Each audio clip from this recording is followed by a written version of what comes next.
13 मानवीय मूल्यों की पुनर्स्थापना। हम अगर आज से 50 साल पूर्व जावें तो हमारे मानवीय मूल्य, सांस्कृतिक मूल्य, शैक्षिक मूल्य, राजनीतिक मूल्य, पारिवारिक मूल्य, गांव के मूल्य, देश के मूल्य सब नैतिक रूप से थे।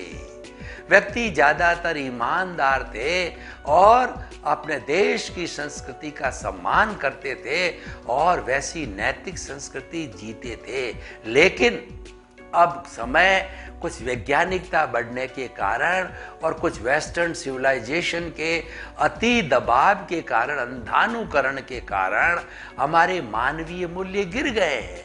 मानवीय मूल्य क्या है? मैत्री, प्रमोद, करुणा, मध्यस्थाश्च, यानी सबके साथ मित्रता करो।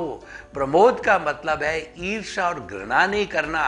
कोई व्यक्ति अपने कर्मों और पुण्य के अधीन वो बढ़ रहा है और बढ़ेगा तो उसकी घृणा नहीं करनी, उसका तिरस्कार नहीं करना, उसके साथ जलन न रखना।